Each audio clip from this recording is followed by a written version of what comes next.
Welcome to Becoming Parents Podcast. I'm your host, Jennifer Campbell. I'm a doula in Washoe County, Nevada, a Medicaid provider, a lactation educator, childbirth educator, and mom of 18. You can find me and connect on doulainreno.com. Remember, give a shout out to those who are brave enough to share their stories with us on how they have become parents. Let's dive in. Welcome to Becoming Parents Podcast. I'm the host, Jennifer Campbell, and today I'm on with Elona Lopari. How are you today? I am great. Thanks so much for having me, Jennifer. I'm excited. I want you to, you're in New York, right? Yes, I am. I saw Brooklyn behind you and I can hear your accent. I'm from New England. Originally, I'm from Rhode Island. So I'll try not to sneak my accent into this interview, but welcome. And I want you to start sharing your parenting journey with us. Thank you. I didn't know there's a way. You got to teach me how to turn it on and off because Oh I my also gosh, it's a originally. fight. It is a fight. Oh my gosh, yeah, that's a whole side conversation. But I'm Yeah. originally from Albania, so Yep. yeah. So that was my childhood. Migrated here to New York when I was only 15, and it was always three of us in the home, right? I was the oldest, and then my other two siblings, a girl and a boy, the boy and the girl. So that's kind of what inspired me when I decided to start my family and kind of have kids, which I would say that it was an unconscious decision, more Okay. cultural programming, more, kind of what I saw in my own home. I always thought like three is the perfect number because that's kind of what I grew up with. And I thought that two is a little less, like there's not enough people around me. And four would like seem like too much. So I kind of was having those thoughts while I was, I guess, going through the parenting journey. But yeah, that was pretty much dictated for me, meaning like the American dream from my dad. You gotta get a good degree, get a professional career, be safe, and also have a family and grow that on the side. So that's kind of what I did. I met my husband at 17, Wow. and we dated for 4 years, and then when I finished college, it felt like I got my first job, which was my first corporate job before I ventured as an entrepreneur. We just never questioned it. We're like, okay, I guess the next thing is we have a baby. It's not like we ever even made a conscious decision whether that was going to be what it was, because even in my culture, there's a lot of focus around family. And it's almost like your life's purpose is all about like you getting married and having your family and having children. So I think that had a lot to do with kind of how we decided it. So a year and a half later, my daughter came, my firstborn, and then my son 2.5 years later. And we stopped there because it just got very challenging. I was climbing the corporate ladder. My husband obviously doing his own thing with his own business. And life got hectic pretty fast because at those early stages, I just remember a lot of parenting responsibilities. They were small. I didn't know what I was doing. There's a lot of anxiety, a lot of fear, a lot of, am I doing this right? A lot of old programming showed up from my own, parenting, how I was parented, I guess, from my parents. So I remember those earlier days to be pretty challenging and a lot of physical, like I had no time. I had no physical time. I remember thinking like, I can't breathe. I'm always doing something. I had no time for myself. And of course, our marriage also struggled. So that's Yeah. kind of what I remember from those early phases. Did you come here at 15 speaking English? I did. I was Oh, okay. my parents enrolled me in an English course, so I knew the fundamentals. I knew grammar and kind of how to communicate a little bit, and I did have the English accent because that's how I Yeah. learned. But I was able Oh, to flip right. it here. Okay, okay. That's great. I mean, that's good that you had some knowledge because you're thrown into like the deep end coming to school at 15, coming to New York and going to school at 15 years old. That's a huge change. Was your family really close and supportive of you? Are you guys still really close? Yes, we actually ended up being very close because we had no one else here. It was just Mm, my mom, dad, brother, sister, nobody else. Everybody was back there. So I think yeah. that really, whether we liked each other or not, it just kind of was the setup. And then also when I met my husband, he had the same dynamic. He also only had his sister and mom and dad here, and that's it. We had no one else. So we just always stuck together Yeah. somehow because the lack of community, I guess, that I felt, or we all felt. But I mean, I think it wasn't as challenging for me because 15 was almost like old enough and young enough to kind of just be excited for the new phase of what I Okay. was going through. I've always been more mature than my age, so I always like exploration and kind of like a new challenge. So I took it pretty positively. I started kind of pretty much growing up even faster because I had to get a job. My parents was struggling financially. So it almost felt like I was the next person to be able to get my first early jobs, obviously, with whatever salary I could get, like waitress, hostess, those was my first babysitter while I was still doing my going through college, which was an important thing for my dad, especially to be able to get my degree and also for my two siblings. So I grew up pretty fast. I became the third contributor of the home in a way or another. And I started problem solving things early on and handling adult stuff. And looking back, I do regret that I didn't, kind of live out my teenage years. However, everything happens for a reason. I just became, more responsible earlier on, and it really shaped who I am today.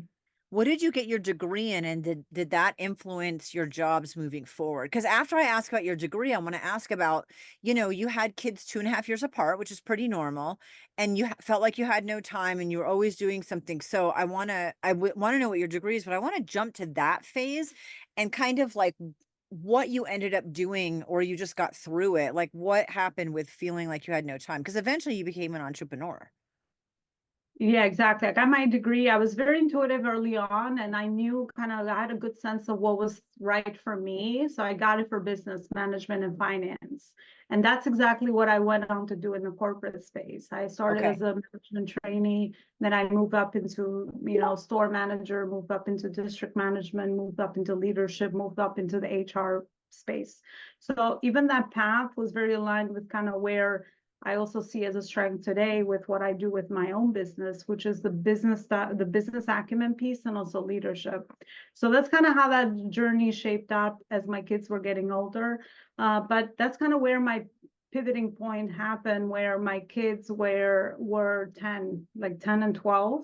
The company was bought by another company, and the direction of the company changed. It became very profit driven, and I no longer saw a future there. So I was almost like, okay, now what do I do with my life? I didn't always consider entrepreneurship because as a mom, I always wanted obviously to do something that was flexible with my kids. I'm like, if I just can come home at 3 p.m. when they come back from school, like if I could just figure out what is that job or the thing that I can do. I remember thinking a lot about that because of the guilt that I had to not be able to go to everything they had to do in school. And I used to look at stay-at-home moms and I'm like, oh, like they're not missing anything and I'm missing a lot and all of these things. Yep.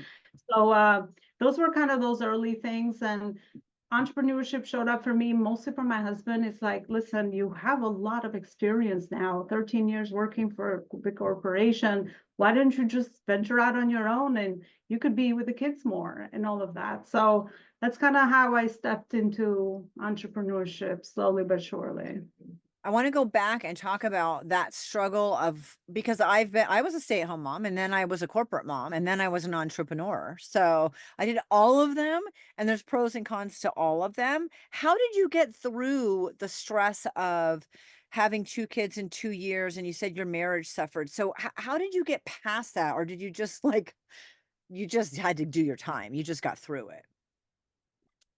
I had support, so that was important in my journey. We had our home, so my husband's parents were right upstairs, so that helped a lot Good. because I had babysitting. Yep. Yep. So that never really stopped me from working because there was a safe space for them to go to, and it was right within the home. So that was a big advantage to me. I know that it's not everybody's journey.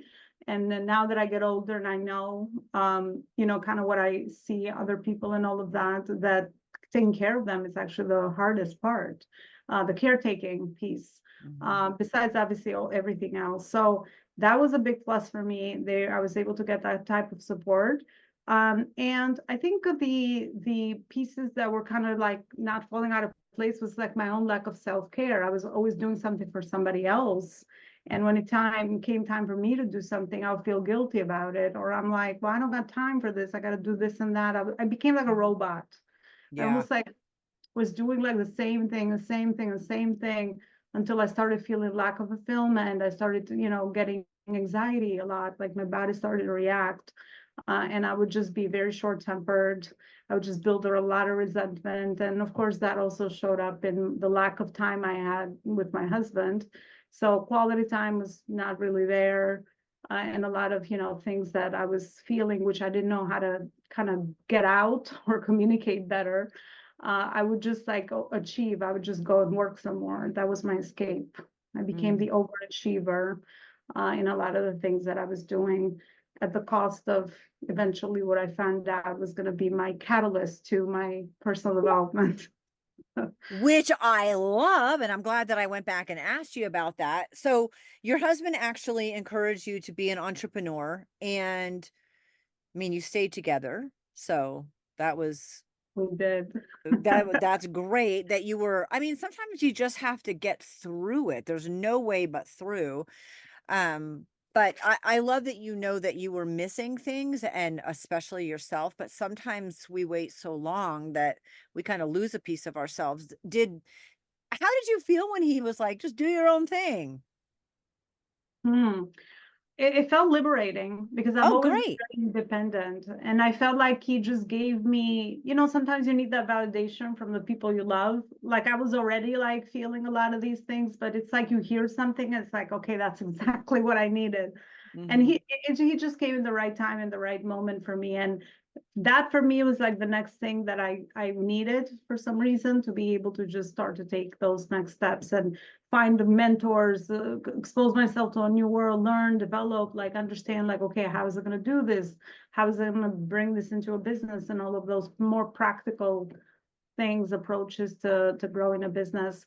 But yeah, I've done also a lot of work in the marriage, and it never felt like we ever separated. It just felt like we just needed better systems, boundaries, things like that, because our goals always aligned.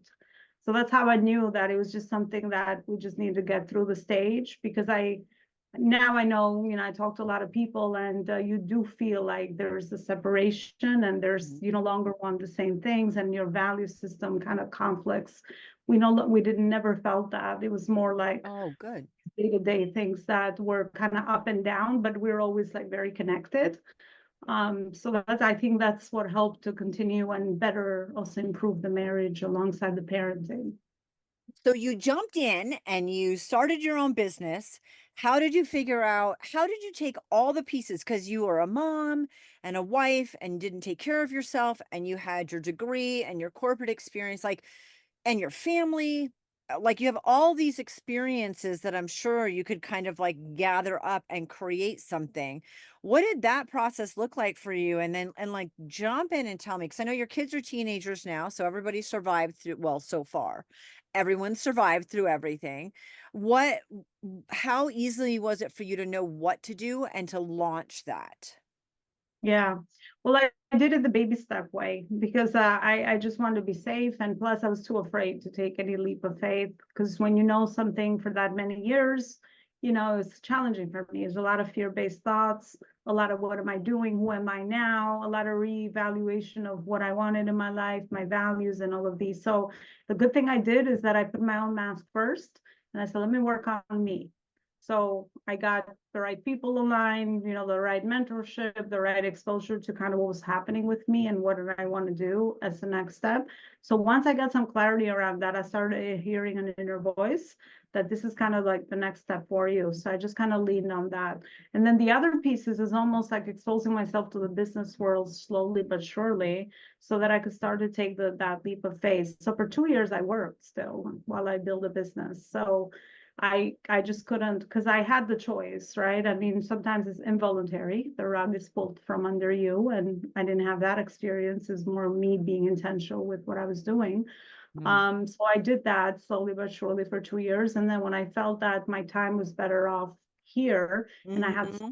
maturity and experience, then I said, okay, I think it's time to fully stay in the business. And now I've been an entrepreneur for 5 years. But what has helped me in growing my business is a lot of my business acumen that I've learned wherever I worked. It's almost like I'd never started from scratch. I just had the experience. It was just a matter of learning new skills and just building Yeah. my own thing. So I think that helped me kind of do this a little bit faster than maybe somebody that doesn't have that background. Yeah, totally agree. Absolutely agree because you've come really far fairly fast considering it's been 5 years. You've been seen everywhere. I mean, your website's in the show notes and you've been seen in all kinds of high profile places and I want you to take me through the process of your business because it's really pretty incredible. You have a free ebook on your website. How many books have you published? 4? It's going to be 4 now, yes. Yeah, I mean, like, I'm really proud of you. So, you do a lot. You offer some free master classes so that people can kind of get to know you and what it's like to work with you, and then, obviously move up into hiring you. So please jump in and let's talk about your business. Yeah, well, thank you for the opportunity and the question around my business journey and that growth and development piece beyond the parenting, or I guess parallel to the parenting, because these are the Hmm. relationships that obviously we care about. And my most important thing, my role as a parent, what I've seen as my purpose is to be able to create a safe emotional home because I didn't have that. And also to be able to independently let my kids take their own journey and encourage them and put in the right mindset, intentional things that I thought were necessary in their making, so to speak, which I obviously learned from my own experience. And also to make sure that they're independent and just following their own path and all of that. That's kind of what I've seen is really the big purpose of why what I wanted for my kids. And much like that, that's kind of what happened to me when I saw the business world. I'm like, it's really very similar to parenting. You can build a company that's independent. You can create safe spaces for yourself, for your team, for your clients, for your communities. So I kind of just mirrored parenting for me a lot. So I ventured out as executive coach because it was very easy for me to kind of help women leaders like myself. I was always in the C-suite. So to be able to help them with some of the life harmonizing things that they were struggling with and also some of their professional goals. And then I still felt like I was in corporate. I'm like, no, this is not all of it. Great. I got some experience on my own. Great. I mean, everything served for the purpose that it was. But then I went into career coaching. I'm like, I want to help everyday women get into leadership positions because of my HR background. I still felt like that wasn't it. I'm like, I can solve a bigger problem, and this doesn't feel like the problem that I want to solve. So Okay. that's kind of, I put it all together and I said, business is my calling, helping people align what I did, purpose with profit. And because leadership was also one of my strong suits, I said, let me help out people with growing their businesses. And then also through their channel of entrepreneurship, be able to do more good in the world, build a self-led company that they can independently detach from, leave it as a legacy, maybe exit it one day, use it as a channel for philanthropy. And that's kind of Cool. where I said it. And I'm like, okay, that's it. That's what I do. And that's kind of what I've done ever since. I love it. How many of your contacts from before jumped on the bandwagon with you because they'd worked with you? Yeah, a lot of my older network, depending on what I was doing, my first clients came from my network at Yeah.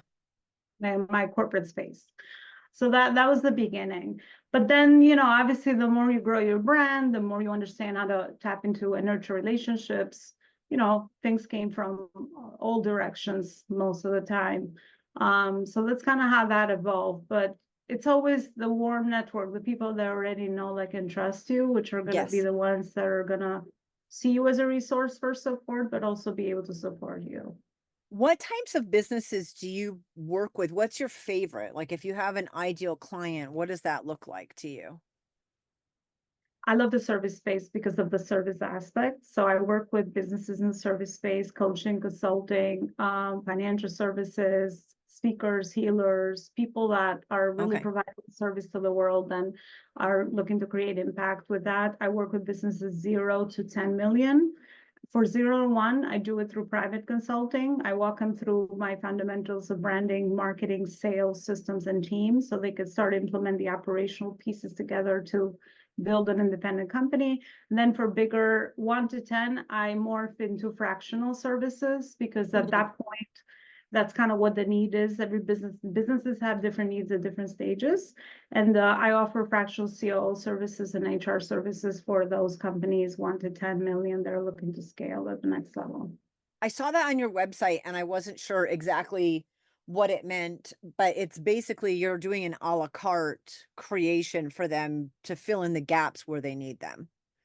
That's my gift. That's what I've always been good at, to look at all the pieces of the business because I have such wide experience and streamline all their operations so everything's working in harmony together, everything from their business models to their systems to their teams and all of that, so that we move the owner out of the business. And then it's almost like a beautiful orchestra working together. And then we continue to scale, whether the vision is to tap into a new market, align the business model, invent something new. All of that happens as you scale, but we make sure that whatever's working is on rinse and repeat. Everything's dialed Yeah. in. And then we focus on growing. But that's always been my gift, looking at the big dots and connecting it for people where it's so easy for me to see and obviously not so easy for someone else on the other end. I found that people who love the business that they're doing don't know how to run the business that they're doing. So, All the time. It's like parenting. We always think our child is because we have an emotional connection, and that could right. be our blind spot. So I think that I've found the same thing with entrepreneurs and CEOs. Same for my business. I don't always see the things that I need to see.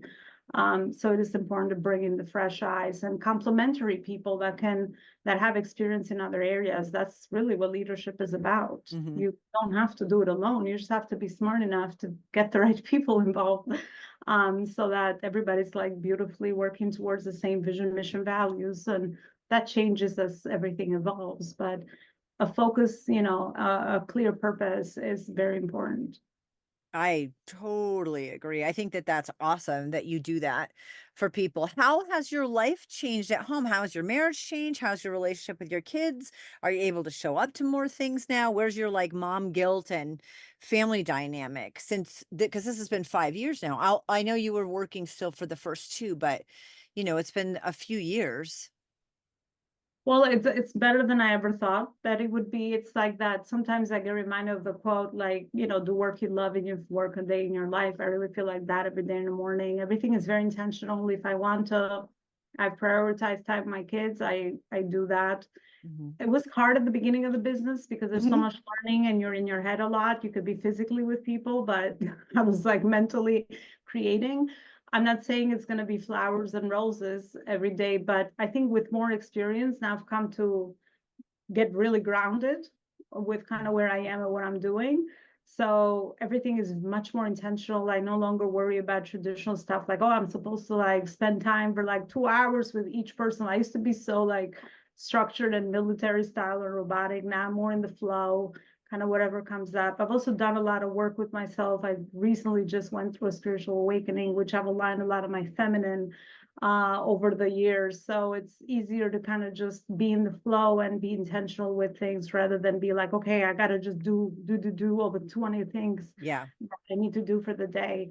So I've kind of learned to tap more into the being, and that has absolutely beautifully translated into deeper relationships, healthier relationships. My marriage is completely transformed. We're growing together.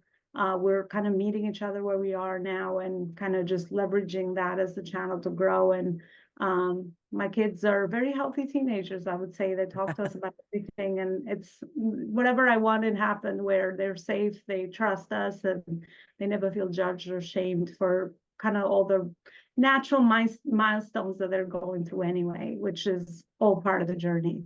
Yeah, definitely. And it's not always an easy part of the journey. So it's good when they at least have those conversations with you.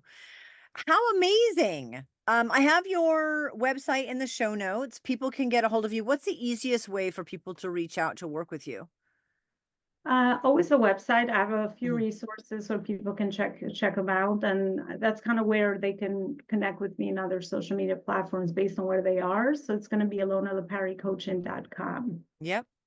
Alona, thank you so much for being on. I love your story. It's been so fun talking with you.